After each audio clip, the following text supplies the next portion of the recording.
sabes por onde vais, sente os pés onde pousas. Se alguém disser coisas más, diz que não ouças. Vê a beleza das pequenas coisas, a beleza das pequenas coisas, a beleza das pequenas coisas, a beleza das pequenas coisas.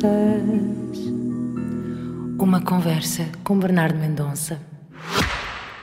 Quão fascinante é sermos capazes de criar aquilo que imaginamos. Transformamos ideias em invenções, sonhos em projetos, viagens em aventuras. Como fez o escritor e aventureiro Antoine de Saint-Exupéry, inspirando geração após geração com o encanto da possibilidade. Como fez a DS Automobiles, criando uma coleção exclusiva em sua homenagem. Cada automóvel, uma história. Cada linha, detalhe e funcionalidade, uma lembrança da verdadeira beleza da condução. Criarmos o nosso próprio caminho. Dê forma à sua imaginação. Descubra os novos DS3, DS4 e DS7. Coleção Antoine de Saint-Exupéry em dsautomobiles.pt ou agende uma visita numa DS Store e deixe-se inspirar. Olá, bem-vindas e bem-vindos à segunda parte desta conversa com a psicóloga, terapeuta familiar e sexóloga Marta Crawford, depois de termos ouvido um áudio surpresa na primeira parte da conversa da psicóloga e sexóloga Ana Carvalheira. Marta, um comentário primeiro do que ouviste. Bem, dá um beijinho à Ana. Obrigado, Ana. Obrigada, Ana, pelo teu testemunho e pela tua pergunta e pelas tuas memórias da Havana, não é? É verdade, vamos começar por essa. Então, vocês perderam-se em Havana. Nós estávamos num congresso mundial de sexologia e eu, a Ana Carvalheira e a Patrícia Pascoal, as três perdemos-nos por Havana. Não é? E perdemos-nos. Nós quisemos, não foi um perder, naquele sentido, que chatice que nos perdemos. Nós quisemos ser perdidas. O que eu desconfiei. Deixaram-se ficar para trás. Foi um congresso muito, muito impactante, não é? Há muitos anos atrás. E foi muito, muito. Na altura eu ia apresentar com a Patrícia até um workshop que era sobre as linhas SOS, dificuldades sexuais, foi uma linha que a Patrícia Pascoal foi coordenadora e que fizemos efetivamente durante alguns anos esse apoio às pessoas que ligavam para lá. E o colar? O colar era um colar que eu tenho ao meu pescoço, às vezes acontece isso, não é? Eu olho para a pessoa diz que bonito, e se eu sinto, mas agora não me façam filas a dizer que é tudo bonito, se deixa casa nua, mas se as pessoas ficam entusiasmadas, eu tenho todo o gosto em oferecer. Pronto, há coisas que é de impulso, tenho assim umas impulsividades, mas boas impulsividades. A questão do erotismo. Vai um pouco àquilo que nós já conversámos, de facto o tempo, não é, que a Ana também fala. O tempo, o espaço, são fundamentais para que isso aconteça. Não é só o tempo do momento íntimo em si que pode gerar, é tudo o resto, não é? É toda a envolvência, a forma como a pessoa se apresenta na relação com a outra pessoa, é não deixar, não é? Nós temos sempre aquele início de relação como uma memória de um sítio que é agradável, em que as pessoas são muito mais poéticas, muito mais preocupadas em atrair o outro. Dedicam mais tempo à outra pessoa. E a pouco e pouco a vida vai fazendo com que seja tudo apressado, as listas, os poemas eróticos transformam-se, se calhar, em listas do supermercado, não é? E, portanto, esta alteração substancial da forma como a pessoa está na relação leva a que o erotismo, de facto, acabe por não fazer espaço. É tudo muito apressadamente, com a tal objetivo de um orgasmo, esfrega para ter um orgasmo, já está, dormimos. Então está ameaçado. Está, completamente. À boleia disso, eu assinalei aqui um poema da Adília Lopes, se eu o encontrar, e gostava de o ler, já agora. Adília Lopes calha sempre bem, não achas? Sim, já tinha saudades de ouvir, nós muitas vezes, às vezes, surgiam os poemas. Não muito mais do que sexo. Então vou ler. Sim. Só depois de ler Bart é que Camila ficou a saber que o dedo da masturbação é o médio. Até aí tinha usado sempre o indicador. Experimentou também o polegar e viu que todos serviam. Meu menino, seu vizinho, pai de todos, fura bolos, mata piolhos. Depois de perder a virgindade, experimentou com um tubo de cicrizina metido num Durex Gossamer. Também servia. Mas isto nada tem a ver com o amor. Tem a ver com o escrever e com o pintar. E dá menos satisfação, a menos que Camila se lembre de Génia e da penetração. Então, usa só os dedos e serve para adormecer. Deliciosa. Muito deliciosa. E aqui fala, de certa maneira, também do uso da masturbação, para o prazer próprio, não é? Sim, sim, fundamental, não é? Durante muito tempo aos rapazes era permitido e até assistido, não é?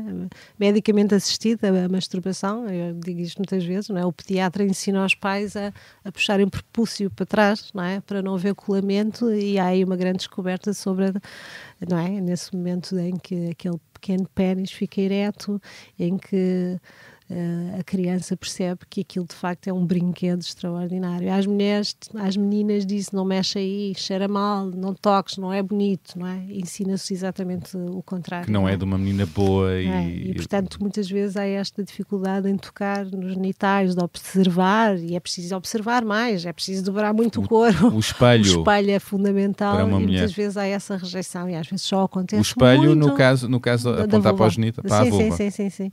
Muitas vezes há mulheres que são mesmo numa idade bastante adulta e que fazem esse exercício de começar a descobrir o seu próprio corpo. Sim. Isso é bolas, é fora parece fora da realidade. Não é? É a realidade, lamento. É a realidade, e olhar e observar e permitir-se ter prazer também é uma coisa muito importante. É deixar-se ir, conseguir concentrar-se nas sensações e não na rejeição de sentir coisas que possam descontrolar a pessoa, não é? Que possam pô-la numa determinada posição que ela não conhece, não é? Que tem medo, não é? E há muitas mulheres que acham que o seu órgão genital, que a sua vulva não é bonita, que não gostam de olhar para ela. Agora já não ouço tantas vezes isso, confesso, mas não, às vezes é quase uma comunicação não verbal do rosto. Não é? Tipo, pois. Uma expressão de rosto que não gosto muito disso. E acontece menos com os homens. Sim, os homens estão sempre a brincar com o seu mais que tudo, não é? O tal que devia estar nas costas. Nas costas, para não criar tantas... Pronto, para a pessoa não ficar centrada nisso, não é? E seriam muito mais habilidosos, que é uma coisa que é precisa, são homens habilidosos. Na cama e fora dela. E fora dela. Até porque há muitos lugares. Nos filmes há os elevadores. Os elevadores são um grande clássico. E os capôs dos carros. Sim. Pronto, mas isso é para as rapidinhas. E rapidinha de vez em quando lá vai que não vai, não é? Mas para prazer em que os tempos de uns e de outros são diferentes, não é? Acertar o passo dessa dança, não é? Às vezes é preciso ter mesmo tempo, não é? Porque os tempos de um muitas vezes são muito diferentes dos outros. No outro programa que eu tive, o Verdade ou Consequência, chegaste a dizer-me que nunca tinhas fingido um orgasmo. E se mantém, não é? Se mantém. Queres saber se mantém? Isso é muito bom. Já respondeste, não é essa a pergunta. Se chegam muitas mulheres ao teu consultório dizendo que fingem orgasmos? Sim, muitas, sim. Não é tantas, mas eu acho que há muitas mulheres que continuam a dizer que têm que fingir porque pronto, que é para não perder muito tempo com aquilo. É para chegar ao fim, não é? Para chegar ao fim e, portanto, é preciso... Há um jantar para fazer. Há um jantar e porque, pronto, eu estou... É às vezes é perturbador para as mulheres que vão ao consultório e que eu digo, não vale a pena isso. Mais vale ir comer um gelado. Há um bom vinho. Um bom vinho, mas pronto, há quem não beba, não é? Portanto, não posso falar sempre do vinho. Não é o nosso caso. Olha, não bebo álcool desde janeiro. É? Foi uma das mudanças desta minha nova fase pós-menopausia, foi reduzir, não é que fosse alcoólica, não é? Obviamente que não era, mas obviamente não era, mas bebia com alguma regularidade, pão, porque que obviamente a gente não falou há pouco da questão da menopausa e da doença, esta entrada na menopausa faz com que haja alterações físicas, nomeadamente peso, não é? Da massa gorda à volta da barriga, não é? Dos calores, não é? Que é um dos sintomas mais incomodativos das mulheres, é de facto... Tu agora tens um leque que é uma joia. É uma joia. É lindo.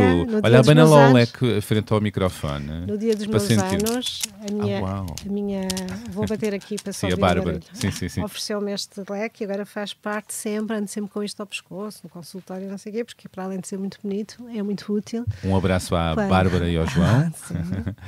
E então, basicamente, estas mudanças todas às vezes são muito, muito, muito complicadas, porque a pessoa parece que o humor está diferente, parece que o foco está diferente, a capacidade de raciocinar, será que eu estou a ficar demente?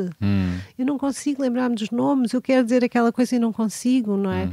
Sinto o meu corpo a ficar diferente, sinto o meu cotovelo, o meu ombro preso, sinto uma série de coisas, não é? Que eu não sentia e que me remetem para um envelhecimento, que me remetem para qualquer coisa que já não volta atrás, não é? E, portanto, é muito perturbador, porque depois isso interfere na noite, no dormir. Eu não durmo, eu tenho insónias, eu tenho dificuldade a adormecer, acordo a pensar, não é? Não consigo dormir, no outro dia não consigo ser tão eficaz naquilo que é o meu trabalho, naquilo que são a minha atenção, porque não dormi, não descansei, e porque isto se repete, e já lá vai uma semana, e já lá vai uns meses, não é? Como é que tu fazes para ultrapassar, Eu agora estava a ensinar porque eu não tive estas coisas todas. Estou a dizer que há muito isto. Felizmente eu dormi bem. Tiveste algumas? Sim, a questão dos afrontamentos. Sim. Houve dias que tinha afrontamentos, 20 e tal afrontamentos por dia. À noite acordava, ensopava, aquelas coisas todas. Não é só adereço. Não é só adereço. Agora tenho menos, mas sim. Questões relacionadas com foco. Muito o foco, não é? Eu não percebia se tinha sido porque estava a tomar o tamoxifeno, não sabia se estava muito cansada depois de todo aquele processo da exposição, se estava a fazer os meus vários lutos que tive que fazer, não percebia, não é? Mas depois não conseguia focar-me, não conseguia, de repente eu sentia, bem, das duas uma, agora agarro, isto foi um sucesso esta exposição, agora vou começar a fazer e para a frente, e tive que mesmo dizer, não, tens direito a isso, não é? E ouvir os passarinhos. Foi revolucionário para ti fazer isso? Foi na medida de uma consciencialização do que é possível, não é? Houve momentos em que eu pensava assim, mas, por exemplo, relativamente ao peso, se calhar é assim, se calhar eu de facto engordei estes 8, 9 quilos e é suposto não ficar triste com isso. Vou tentar interiorizar que isto faz parte de um processo e com esta medicação também as coisas são mais difíceis nesse ponto de vista, na capacidade de emagrecer e, portanto, vou tentar aguentar, vou assumir que é assim. Mas não estava confortável e eu percebi, por exemplo, várias coisas que me convidaram para a minha, em que tinha que aparecer com a imagem. Estás a ver? Um programa de televisão, uma coisa ali. E eu lembro que fiz assim um movimento de não vou. E essa era uma das razões, era a parte da minha imagem corporal. E tu sempre foste uma mulher muito bonita, muito fotogénica, telegénica, e isto para as mulheres é mais tramado do que para os homens, a mudança do corpo, e não, enfim, já não tirei a mesma imagem, e não é fácil. Não, mas a mim nem sequer é tantas rugas, não é? Porque, aliás, quando a pessoa engorda fica com menos rugas. Não te identificares com a imagem? Não, mas eu sentia a cara uma redondinha, sempre tive a cara mais afinada, senti papinhos debaixo dos olhos, bem, infelizmente também lá estão, e não fazia nada, eu nunca fiz nenhum tratamento de beleza para manter as juventudes mais de rosto, nunca fiz nada, pronto. E então, às tantas, já estava comigo a pensar, e se, não é? Pronto. E a certa altura pensei, não, eu também tenho que mudar alguns dos meus comportamentos alimentares, não é? Comecei a fazer natação, nadar. Aliás, dos grandes estudos que sabemos sobre a menopausa, o exercício é a coisa melhor, não só para a saúde mental, e isso é uma das coisas que eu digo muitas vezes às pessoas no consultório, a saúde mental trabalha-se com um desporto intensivo, em que tu estás ali 1 hora, transpiras e depois os neurotransmissores fazem o seu caminho e vais-te sentir muito melhor e esse bem-estar quase orgásmico vai acontecer e vais ficar muito melhor. E o corpo também fica mais harmonioso sempre, não é? Sim, e portanto aliei o desporto, fazer desporto, também um desporto que também tinha a ver também com alguma parte mais muscular, porque também é importante, a coluna, as dores das costas, que eu tinha sempre e não sei o quê, neste momento não tenho, e efetivamente aliar o desporto a uma alimentação mais saudável, muito biológica agora, porque como quase tudo aquilo que é da minha horta, não sei, a horta, entretanto foi ao ar, portanto agora está tudo plantado para a nova estação, convido a ir comer uns produtos biológicos ao Alentejo, e de facto é assim uma mudança também de tempo para ti, tempo para aquilo que tu queres mesmo fazer, já não fazes tudo. Pois, Já fazes aquilo que verdadeiramente tem significado e dás atenção a isto e aquilo e pronto. E eu acho que também a maturidade da menopausa permite-nos efetivamente decidir que queremos qual o caminho a seguir a partir daí, porque temos, não é? Temos tantos anos, temos mais, pelo menos em termos daquilo que é o previsto em termos de média de vida, mais 30 ou 40 anos pela frente, e portanto tem que ser em bom. Em bom. Em bom. E estás a gostar desta nova fase? Estou sim. Eu confesso que sempre gostei de todas as minhas faces, mas não sou nada nostálgica de ser jovem, adolescente, nada, acho sempre que a idade seguinte é melhor. Confesso que este período foi um bocadinho mais desafiante, mas a boa notícia é que mesmo com a menopausa o cérebro depois de facto altera-se, mas depois simplifica-se e temos um potencial imenso à nossa espera e portanto não pensem que ficaram por aí, porque a menopausa são os novos 40. E o desejo continua para uma mulher depois da menopausa? Claro, o desejo, quer dizer, nós temos estrogénios que também fazem muito parte daquilo que é o desejo, não é? E a testosterona que temos, não é? Se nós estamos completamente perturbadas com a imagem física, com o stress, com a perda, com os lutos, com a doença, não é? Claro, com as alterações, claro como tudo. E não é preciso chegar à menopausa para estar a dizer isto, posso ter 20 anos e o stress provocar-me, eventualmente, menos capacidade de foco naquilo que é a sexualidade e, portanto, retrair-me por causa disso e não ter tanta disponibilidade, tanta vontade, ou, eventualmente, exatamente pelas alterações hormonais, levar mais tempo, não é? Se calhar um orgasmo leva muito mais tempo, se calhar a estimulação tem que ser mais intensa.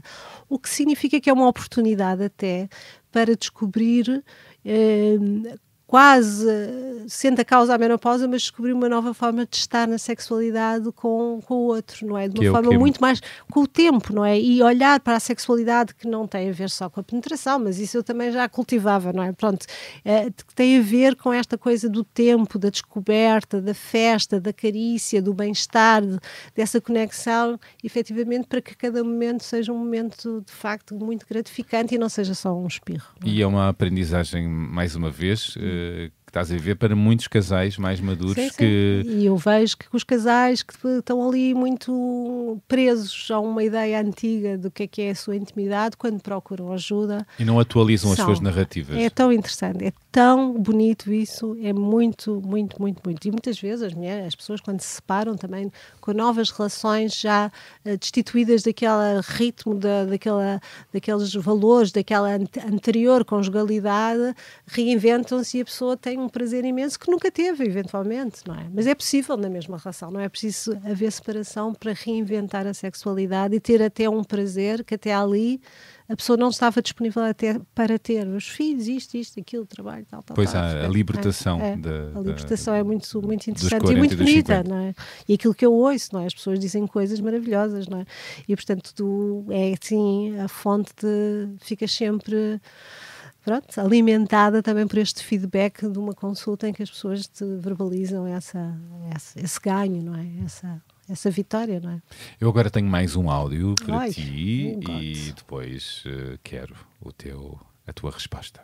Conhecer e viver com a Marta há tantos anos, como amiga e como colega, é visitar vários estilos cinematográficos. Não vou conseguir enumerar todos, mas obviamente que quero salientar o viver num drama épico, cheio de causas e de muitas lutas, e portanto é também viver num filme de ação em que é preciso atingir objetivos, salvar pessoas, resolver assuntos, mobilizar recursos e fazer o bem chegar lá, não é?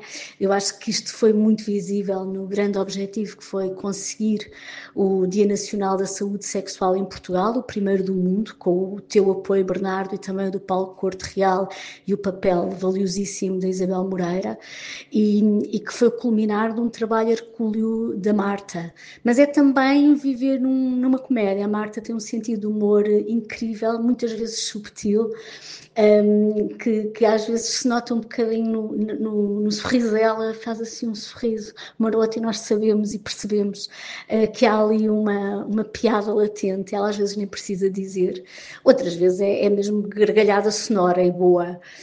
Sem dúvida que é também viver num musical. A Marta, além de ser uma pessoa extremamente musical, com um gosto irrepreensível e talentos vários, desde tocar, cantar, dançar, é uma pessoa que traz a alegria, o sonho e a cor à vida das pessoas que a rodeiam. Faz tudo rodeado de beleza, seja cozinhar para os amigos, seja desenhar. A Marta desenha lindamente, é uma pessoa muito talentosa, e os musicais trazem-nos isso, não é? Uma reunião de muitos talentos. É também viver num drama, porque nós partilhamos como pessoas próximas, e acho que posso dizê-lo, íntimas, alguns momentos difíceis que a Marta tem passado, mas que nós também passamos e partilhamos com ela, porque a ética da Marta não é só na profissão, é também nas relações próximas. É uma pessoa que eu sei que é um túmulo realmente fechado, não é um túmulo aberto. É também viver nos outros géneros todos. Eu acho que às vezes estamos mesmo num western a lutar à séria contra perigos vários. E eu acho que esta energia incrível que a Marta nos transmite permite-nos também sonhar, viver num filme de fantasia elaborado, uma fantasia elaborada, e essa capacidade de sonhar é muito boa estar com alguém que acredita e que faz sonhar, e no caso dela, que muitas vezes faz acontecer, não é? Eu gostava de partilhar um pequeno episódio. Nós estivemos há muitos anos, há mais de 20 anos juntas em Havana, e em contexto profissional, e perdemos-nos no meio do mercado, e portanto a única forma que encontramos de nos reencontrar foi gritar o nome uma da outra, portanto em pontos separados do mercado. Eu gritava Marta, ela gritava Patrícia, as pessoas iam repetindo e acabámos por nos encontrar, e passado uns meses eu voltei e as pessoas perguntavam-me onde está a Marta, e eu realmente quero sempre saber onde está a Marta. A pergunta que eu deixo à Marta é: oh Marta, se tu tivesses aquela varinha mágica, sabes, o que é que tu achas que farias para melhorar a vida sexual das pessoas, mas no sentido dos direitos? Que direito sexual é que tu garantias para todas as pessoas do mundo? Bom, desta vez ouvimos a psicóloga clínica, psicoterapeuta e investigadora Patrícia Pascoal, que retrata a Marta como se fosse uma espécie de um festival de cinema com vários géneros e estilos cinematográficos.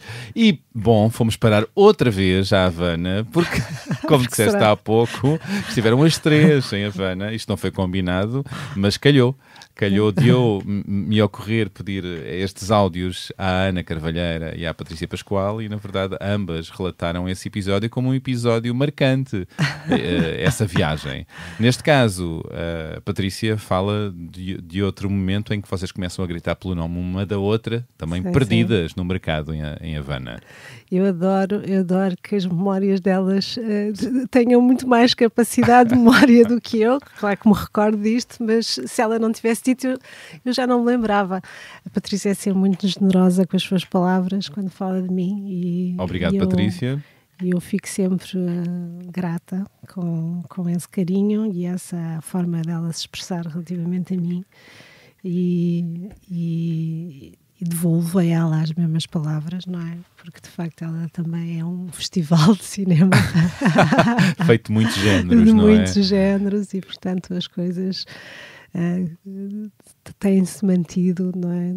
Com esta intimidade que ela refere até aos dias de hoje, que é muito importante, não é? A gente ter pessoas dentro da mesma área que mantêm essa intimidade e proximidade, mesmo que tenha momentos de altos e baixos, desacordo. Pois, nas amizades há as zangas e há os... Mas é muito interessante. É bom continuar a haver essa cumplicidade e confiança. Bom, eu até falei com a Patrícia um pouco sobre isto, sobre os vários significados deste seu áudio, e a Patrícia dizia: Bernardo, como tu bem sabes, há muitos sorrisos e toda a gente se dá com toda a gente frente às câmaras, mas depois no bastidor não é assim. E ela disse que tu tens essa ética e essa verdade que ela aprecia bastante. Pois, e ela foi fundamental mesmo no projeto do amor, em várias situações, sempre pedi a opinião, obviamente, porque eu sempre senti um bocadinho solitária, não fazia tanto parte de grupos, eu tinha aquela minha teimosia de uma ideia, mas precisava de bater muitas vezes botas, não bolas, bater botas. E a Patrícia nisso sempre disponível, e mesmo em toda a exposição, em muitas circunstâncias de sugestões que eu precisava ter uma cabeça como a dela a ajudar-me a esclarecer coisas, porque eu estava muito isolada nisso. E ela também é combativa, não é? Muito combativa, sim, é uma grande mulher. É verdade. E ela lança a pergunta: se tivesse uma varinha mágica, o que é que fazias para melhorar a vida sexual das pessoas, no sentido dos direitos? Que direito sexual garantias para todas as pessoas no mundo? Um direito, se tivesses que escolher um. Eu bato na questão do consentimento, ou seja, eu acho que a partir do momento em que eu posso escolher, não é? Eu tenho o direito de escolher dizer sim e não, não é? E não é? Depois todos os outros podem se materializar a seguir, não é? O primeiro passo é, se eu de facto não tenho liberdade para dizer sim quando verdadeiramente quero e dizer não quando eu não quero, tudo o resto está estragado. Tudo falha. Não é? Tudo falha. E, portanto, eu acho que esse é o princípio básico, não é? Liberdade. A liberdade para fazer ou não fazer. Fazer ou não fazer. Se eu disser que sim, então depois posso ter muito prazer, médio prazer, posso fazer mais isto, mais aquilo, mais cambalhota, menos cambalhota, mais num sítio protegido, mais no vão de cá. Tudo isso, há muitas coisas que sem preconceito. Numa praia em Havana. Não é?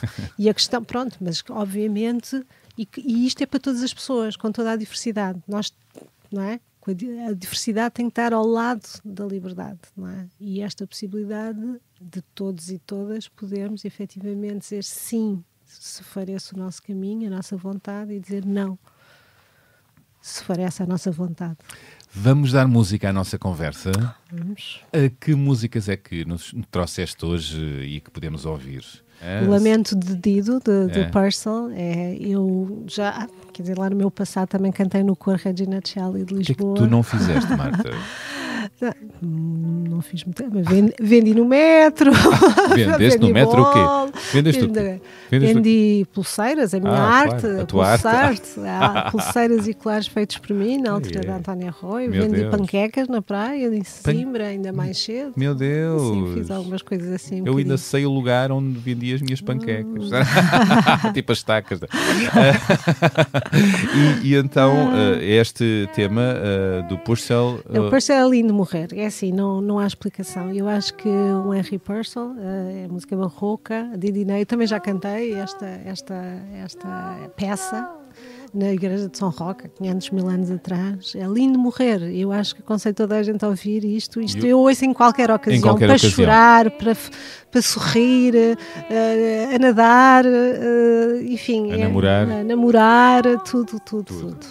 Muito bem.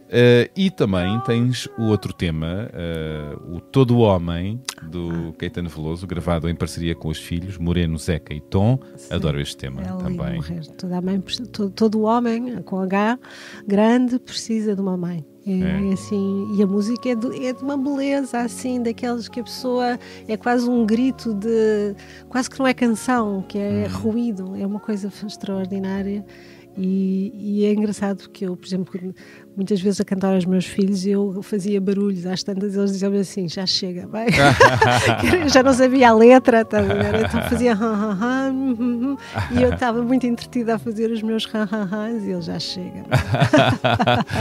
Maravilha. E tens outro que é O Solitude, de Rosemary Stanley. Então, e este tema? Este tema também é lindíssimo. O tema é a solitude. A solitude é a capacidade da pessoa de estar só e bem, não é? E não se sentir, diferente da solidão. É diferente, e, portanto, mas o tema é muito bonito. E também, este não conheço há tanto tempo, mas comecei a ouvir e depois eu sou um bocadinho por repetição. Vou pondo as mesmas na minha playlist e parece que estou sempre a ouvir o mesmo. Às vezes também tenho essa crítica, estás sempre a mesma.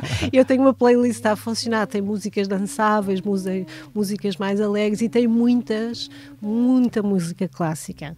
E, portanto, às vezes, quem está ao meu lado não tem o mesmo mood destas músicas clássicas, e eu que sou capaz de ouvir os vários lamentos do Did, por exemplo, do Purcell, cantado, um a seguir ao outro, por artistas diferentes, e aquilo é tudo uma novidade, e pronto, é o meu mood, não é? Gosto muito deste mood, às vezes parece um bocado triste. E nem sempre o teu parceiro está no mesmo mood. Às vezes o João não está para ir para ouvir as minhas músicas e prefere coisas mais mexidas, mais animadas. Sim. Mas também gostas de dançar. Gosto de tudo. Pois, lá está, o Festival de Cinema. Muito bem. Mas há um tom melancólico nas minhas escolhas musicais, eu acho. Eu gosto muito de músicas melancólicas ou assim fortes. Tu és melancólica? Tens esse lado? Tenho. Eu achei piada que aqui há muitos anos, numa apresentação de um livro, alguém me definia como ter este lado que as pessoas me conheciam, mas depois aquele lado mais reservado, mais diria, se calhar, mais melancólico. E sempre tive estas coisas ao longo da vida. Talvez agora seja menos melancólica, mas durante então a adolescência tinha muitos momentos de melancolia, sim. Vamos dar também um momento de leitura. Trouxeste um livro que é uma história de poligamia, não é? Da Paulina Chiziane, a escritora moçambicana. Este livro foi-me oferecido até agora recentemente é um prémio Camões de 2021. Pois, ela foi prémio Camões. E foi-me oferecido no aniversário. Eu nunca tinha lido nada e por acaso coincidentemente recebi 2 livros de 2 amigas diferentes, portanto uma de Moçambique e a outra da Nigéria, exatamente. E, portanto, são 2 livros que falam, curiosamente, sobre as mulheres, neste caso, numa história de poligamia das outras mulheres, e é um livro super interessante. Posso explicar só resumindo, ou ao contrário? Sim. Queres que leia primeiro? Se calhar lê o excerto e depois já... Sim. Ok. Preciso de um espaço para repousar o meu ser. Preciso de um pedaço de terra. Mas onde está a minha terra? Na terra do meu marido? Não sou de lá. Ele diz-me que não sou de lá e se os espíritos da sua família não me quiserem lá, pode expulsar-me de lá. O meu cordão umbilical foi enterrado na terra onde nasci, mas a tradição também diz que não sou de lá. Na terra do meu marido sou estrangeira. Na terra dos meus pais sou passageira. Não sou de lugar nenhum. Não tenho registro. No mapa da vida não tenho nome. Uso este nome de casada que me pode ser retirado a qualquer momento, por empréstimo. Usei o nome paterno que me foi retirado. Era empréstimo. A minha alma é a minha morada. Mas onde vive a minha alma? Uma mulher sozinha é um grão de poeira no espaço, que o vento varre para cá e para lá na purificação do mundo. Uma sombra sem sol, sem solo, sem nome, nem nome. Não sou nada, não existe em parte nenhuma. Muito bem. Então fala-me desse... Este livro é impressionante. Portanto, uma mulher, não é? Moçambicana, casada, com os seus filhos, não é? Com o seu Tony, e ela percebe que o marido está sempre ausente, já não a quer, já não... Ela já está com uma certa idade que já não tem interesse, portanto, e consegue perceber que ele tem outra. E então ela decide ir atrás da outra para... Aliás, há uma luta e tudo, é engraçado, portanto, perceber porque é que ele a trocou pela outra. E depois de uma grande luta, percebe que a outra também já foi deixada e já existe uma terceira, à qual ela vai também pedir dividendos, não é? e essa também já foi deixada, já existe uma outra, É um e padrão, já um padrão. E, portanto, de repente, ela percebe que ele tem várias, mas que, no fundo, não existe um regime de poligamia com as suas regras instituídas daquele tempo, da tradição moçambicana. Pois. E, portanto, ele não queria ter os deveres que um homem que pratica a poligamia supostamente deveria ter, fazendo estas escapadelas e não dando atenção, e ela pensava, por ser a primeira, a única casada com papel passado, que seria a mais privilegiada, mas percebe que é por um lado, mas que não é de todo, não é? E então ela tem esta ideia, apesar de ter uma autoestima em baixo, achar que não vale nada, não é? Não tem sítio, não tem terra, não é? Não vale nada, no fundo, não é? E não vale nada, né, neste livro, não vale nada. As mulheres são validadas por ter alguém, por ter um marido, não é? Neste caso, o amor dela, percebe que nem o amor realmente tem. Nem o amor realmente tem. E ela então percebe que se calhar tem que criar aqui uma estrutura clássica de poligamia. Então, delas se reunirem e, portanto, elas começam, de facto, a ser irmãs nas ajudas, e de tal forma a ajuda é tão grande, uma sororidade, exatamente, e elas são irmãs, e não só, ela começa a emprestar dinheiro a uma ou outra para criar negócios, para ter autonomia. É muito interessante isto, não é?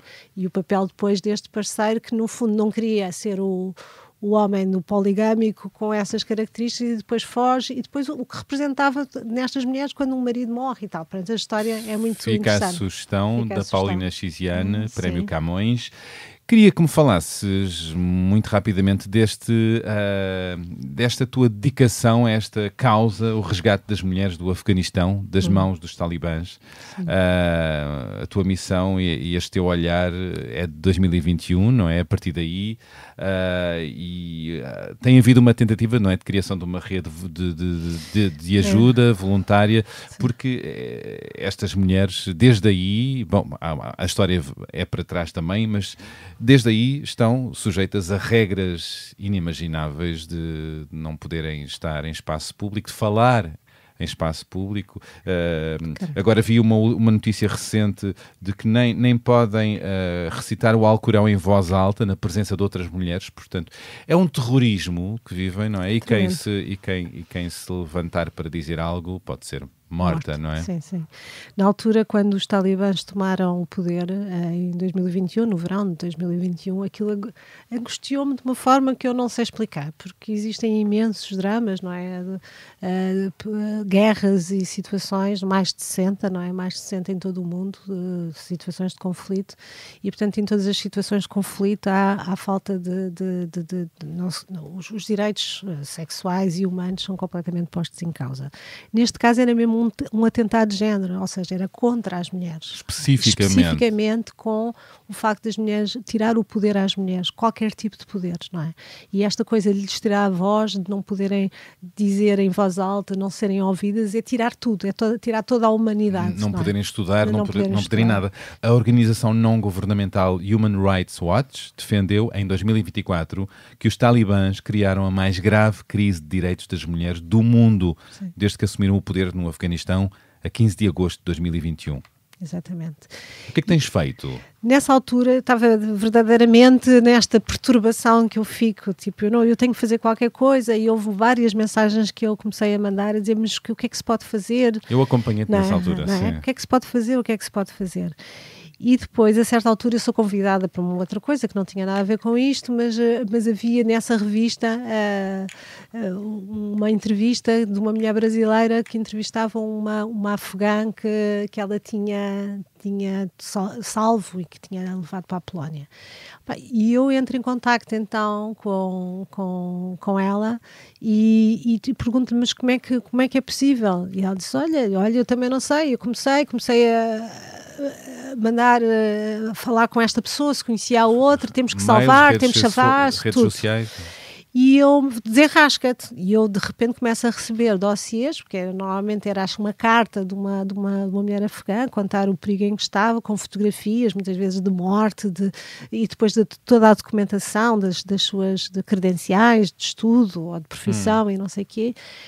Começo a receber com uma intensidade imensa, e ela dizia-me, tens que desenrascar. E eu comecei a fazer rede, mandar mensagem, que alguém fala com este, fala com aquela, não sei o quê. E chegaste a ajudar raparigas e jovens concretamente? E depois, com o Ministério dos Negócios Estrangeiros, consegui fazer o quê? Trazer mulheres. Já houve uma primeira que eu trouxe, que era a Marmar, que essa foi um caso quase, uma paixão obsessiva quase que eu tive por esta mulher, porque ela estava sozinha, tinha fugido para o Irão, estava na rua, prestes a ser violada, portanto, com uma vida péssima no Irão. Portanto, todas aquelas que conseguiram fugir para o Irão são muito maltratadas, porque os iranianos não gostam das pessoas afegãs, das mulheres ainda menos, não gostam das dele, também não gostam das dos vizinhos, e efetivamente esta mulher estava em perigo, e foi de tal forma o meu impulso que andei a ver se até arranjava dinheiro para pô-la no hotel, paguei-lhe o hotel, a alimentação, e depois consegui mover tudo de forma a que ela viesse para Portugal. Eu paguei-lhe a viagem para ela vir para Portugal, na ótica de integrar os contactos, quem é que podia depois dar-lhe trabalho, que ela era jornalista e não sei o quê. E então? E o que é certo é que ela depois chegou e no dia seguinte foi para a Alemanha, atrás, enfim, do amor ou o que for, mas ela nunca me informou sobre isto. Foi a minha primeira decepção, foi este envolvimento, porque ela estava muito deprimida, portanto eu falava com ela todos os dias através do WhatsApp, até estava a ensinar português através do WhatsApp, e depois ela desapareceu.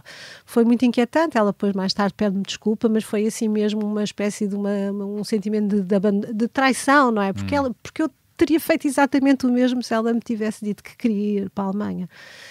Porque até era uma forma dela seguir o seu caminho. Depois disso ajudei mais famílias, consegui dinheiro de empresas para que pagassem as viagens do Paquistão, outras mulheres que o dinheiro foi orientado para elas irem depois para a Espanha, e portanto nós criámos uma rede informal, e às tantas eram as pessoas, umas que estavam em Espanha, nos Estados Unidos, na Austrália. Conseguiste com essa rede ajudar... Salvar uma série de pessoas, e eu estava com aquela coisa, a ânsia de salvamento, mas excessivo, um bocado obsessivo, por isso é que eu digo isso, muito obsessivo, e depois tive que parar. Também fiquei doente de noite sem dormir. Era muito intenso. Porque recebias tudo e tudo nas informações. E agora, neste momento, só para dizer que estou a tentar salvar a Nazira Haidari, que é uma mulher também afegã, que neste momento também está no Irão outra vez, com a mãe, com o irmão, numa situação deplorável, na iminência. Tem idade a minha filha. Bárbara tem 33 e na iminência de ser deportada para o Afeganistão, e obviamente com uma morte certa, porque enfim, ela é do jornalismo, foi professora de mulheres mais velhas, portanto também sempre lutou pelos direitos das mulheres, e portanto é importante que a gente consiga isto. Eu comecei a acionar a rede, que entretanto desapareceu, portanto naquela altura foi muito intensa, e depois eu afastei-me, e muitas pessoas que estavam nessa iminência logo desde o início também acabaram por se afastar, porque aquilo foi de facto uma coisa foi um tsunami emocional. E agora estás dedicada a E agora queria retirar esta, com a ajuda de todos e todas, seria ótimo. Como é que as pessoas podem ajudar?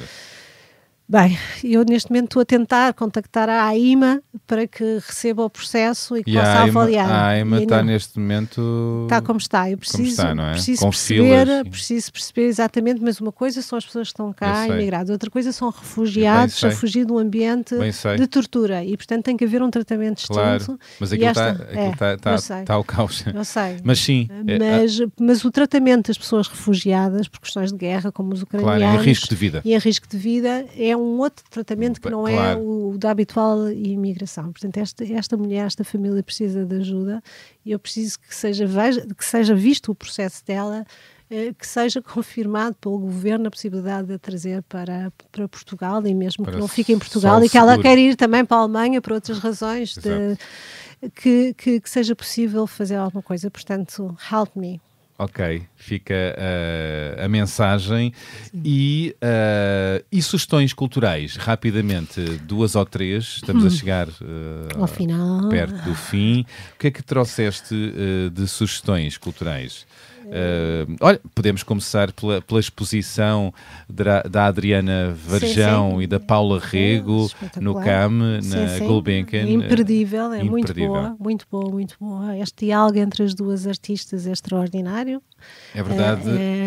E falam de várias opressões, a opressão com o corpo da mulher, a opressão da violência sexual contra as mulheres, violência racial, o colonialismo, e é muito maravilhosa a forma como as obras de ambas dialogam. Sim, comunicam entre elas, é muito, vale mesmo, é mesmo imperdível. Duas artistas de gerações diferentes, Adriana Varjão é uma artista brasileira, e de facto está ali muita coisa, os temas são tratados por ambas de maneiras diferentes, a opressão da Igreja, por aí fora. É até interessante que uma das obras que lá está agora, tinha dito isso há pouco, uma das obras que está logo no início da exposição e que tem a ver exatamente com uma cena colonialista e com a violação e as crianças a serem utilizadas para fins sexuais, e essa imagem, esse mapa mundo que ela tem lá, com um rasgão, não é? Com uma fenda de sangue enfim, do interior, não é? Do corpo, não é? Era suposto também estar lá na exposição Amor Venéris, mas na altura ela ia fazer uma grande exposição a Adriana Varjão no Brasil e, portanto, as obras foram cedidas, sim. Outras sugestões? Outras sugestões. Temos como falar de trauma. Eu gostava de falar desta exposição, uma exposição que uma das curadoras é Ana Pérez Quiroga, na Galeria Quadrum, das Galerias de Lisboa. Vale a pena falar esta questão tem a ver com o trauma das segundas gerações, portanto os filhos das pessoas ou os outros que ficaram na história sobre os traumas de vários tipos de experiências, da guerra, das ditaduras, e portanto é muito interessante.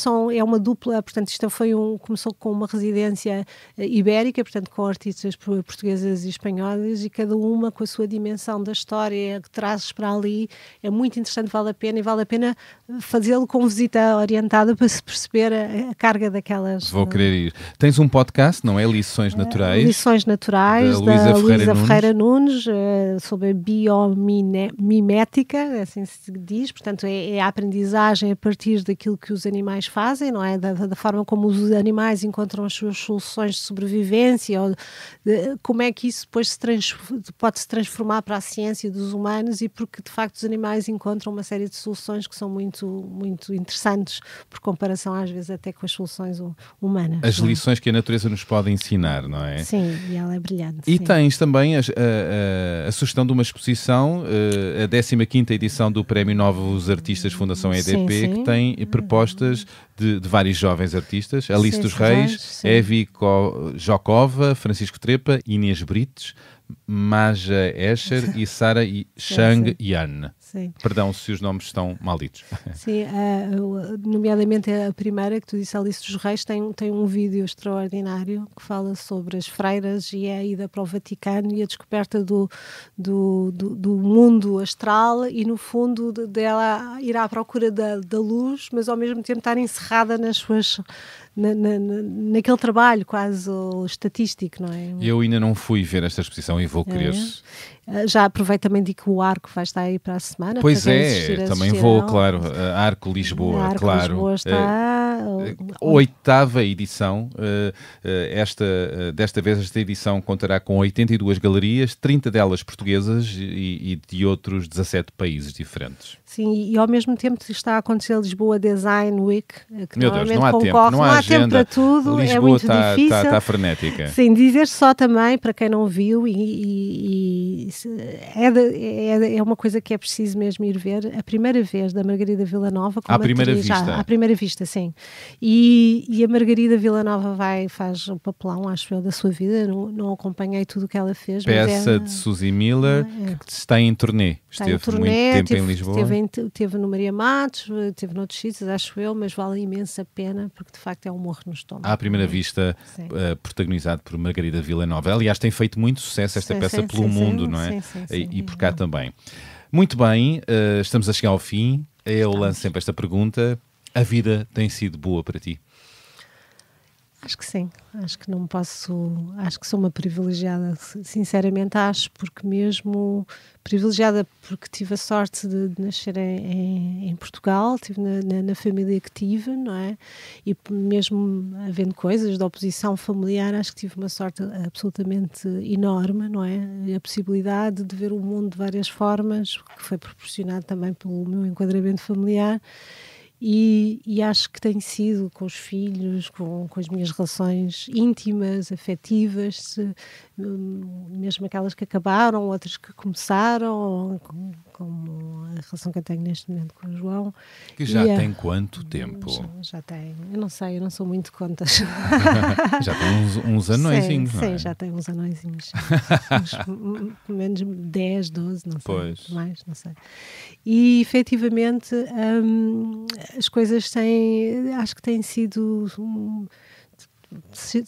A vida tem sido generosa comigo, e mesmo com as minhas perdas, mesmo com momentos de saúde frágil, eu acho que fui uma afortunada e, portanto, estou grata por isso, efetivamente, pelas pessoas que fui conhecendo, por poder pôr em prática aquilo que acreditava, por tudo. Acho que tenho de ser grata. E por estar aqui na beleza das pequenas coisas. Quantos anos que nós fizemos a conta? 8 anos. Há 8 anos. 8 anos depois. É verdade. A falar aqui com o meu querido amigo Bernardo. Sim. Não te vou perguntar quais são os teus atuais fantasmas, porque já se perceberam quais são. Mas quero perguntar que sonhos e vontades tens para cumprir ainda. Bem, eu fiz a primeira exposição do Musex e claramente quero voltar a pôr esta exposição no mapa, porque continua a ser extremamente atual, a questão do prazer sexual e da violência contra as mulheres. É mesmo um conceito completamente atual, não podia ser mais atual. Portanto, queria voltar a pô-la num espaço museológico, estou a tratar disso. E tenho mais 4 exposições que tenho na minha cabeça e que quero pôr. Aquela que eu quero a seguir também tem a ver com os direitos sexuais femininos. É essa mesmo que eu gostaria de começar agora a seguir, a esta do Amor Veneris.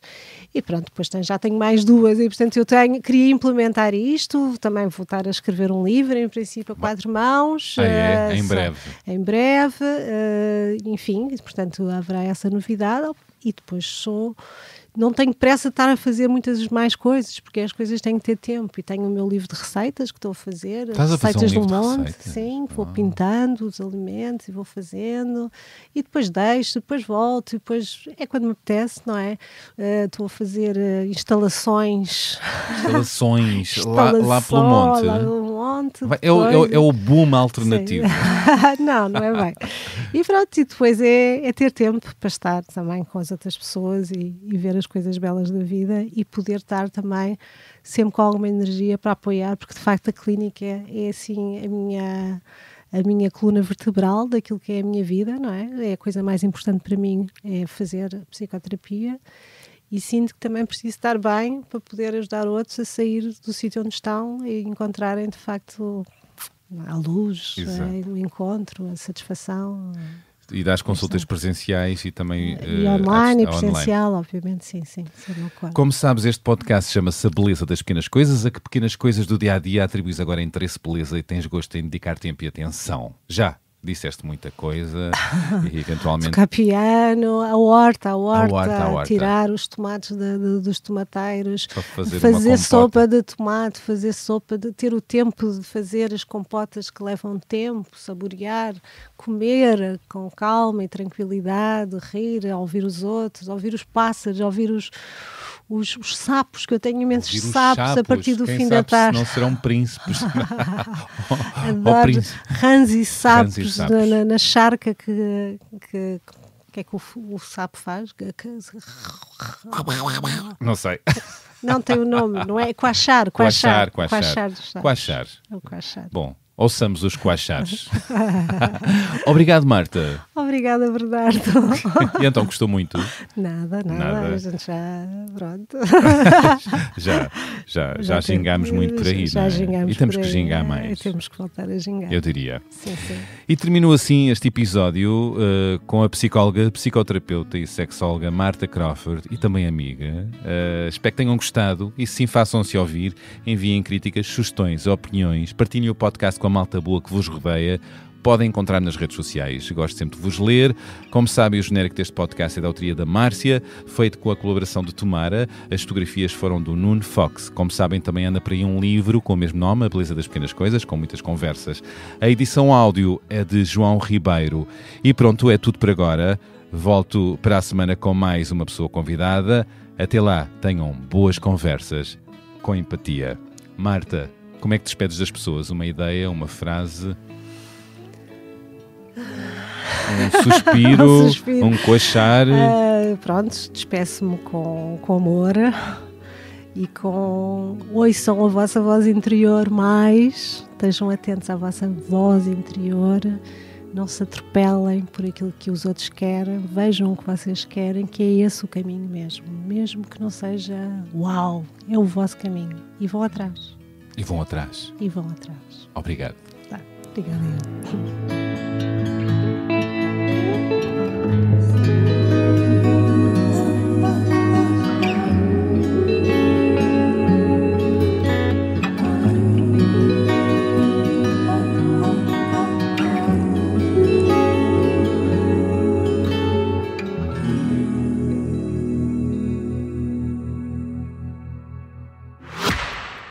Quão fascinante é sermos capazes de criar aquilo que imaginamos. Transformamos ideias em invenções, sonhos em projetos, viagens em aventuras, como fez o escritor e aventureiro Antoine de Saint-Exupéry, inspirando geração após geração com o encanto da possibilidade. Como fez a DS Automobiles, criando uma coleção exclusiva em sua homenagem.